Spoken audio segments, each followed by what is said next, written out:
Right on, people.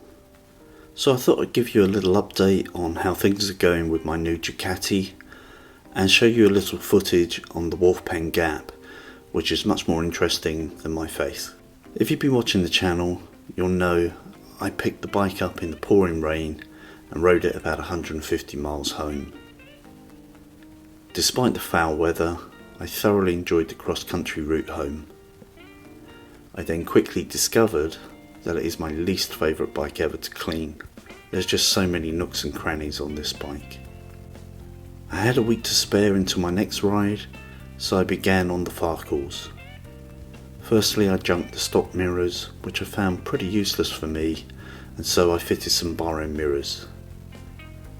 I then replaced the pillion seat with Ducati's own solo seat cover, and I fitted the Ducati carbon fibre tank pad to protect the paintwork. Next was some carbon fibre wrapping on the winglets and the bar ends, as I didn't like the OEM silver finish. My second ride was in more favourable conditions, chilly but dry with plenty of sunshine. I took the ride-on crew on an epic ride on the Wire Road and across the Cherahela Skyway. It was a definitive shakedown test of some 366 miles from morning until late afternoon.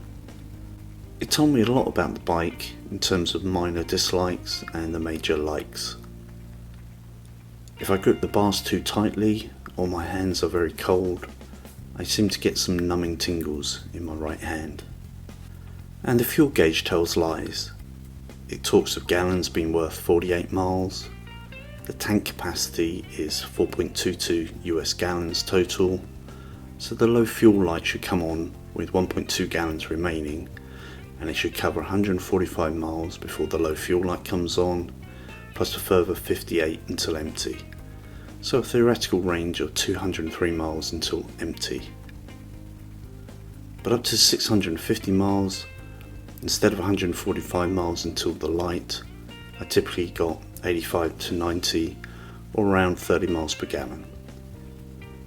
Around 800 miles, I revved it quickly to around 7,000 RPM through the gears up and down the gearbox on a 40-mile twisty road. The low fuel light came on at exactly 60 miles, which is just 20 miles per gallon, not high 40s as indicated. By putting it into street mode from sport and trundling along at 4,000 revs and top, trying not to vary the throttle, I managed to eke out a further 26 miles exactly as I rolled into a filling station without running out.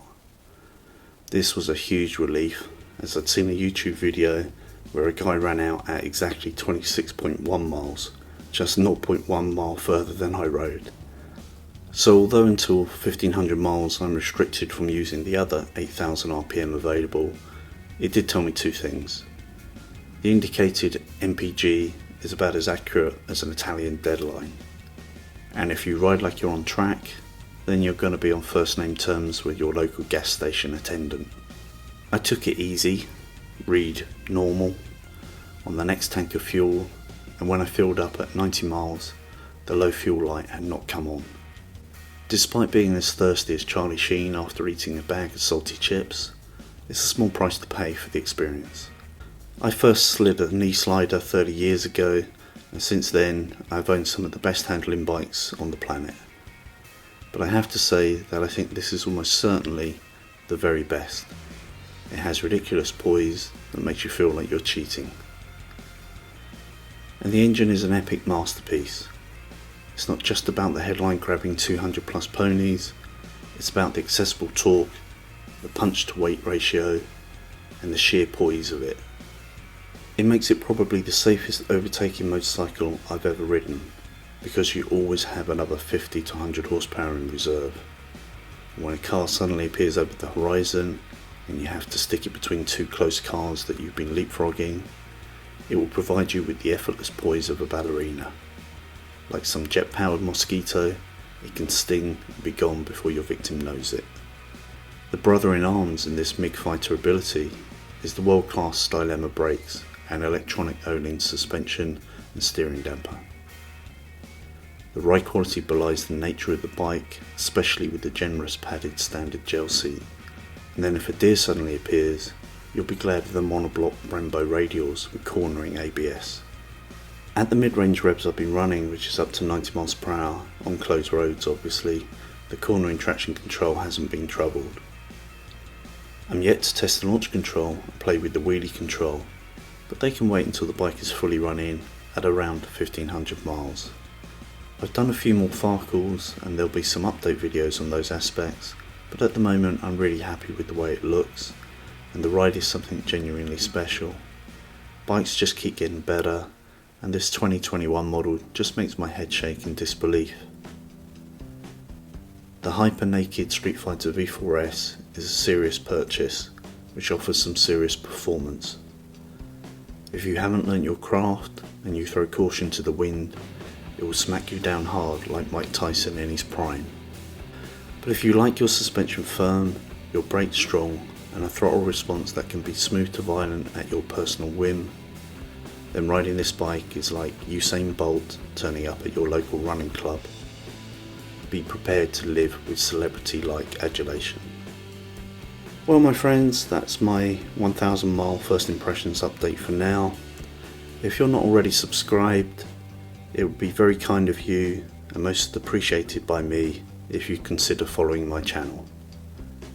And last but not least, ride often, ride safely, ride on.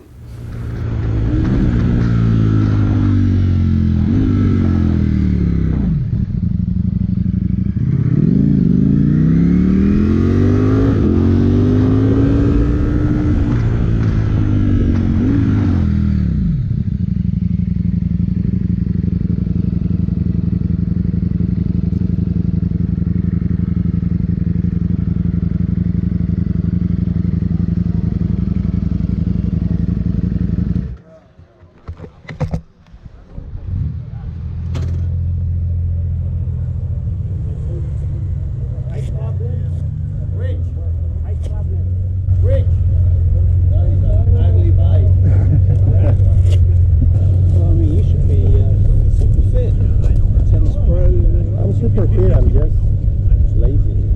Not lazy. I'm just not lazy. What do you call that? Efficient.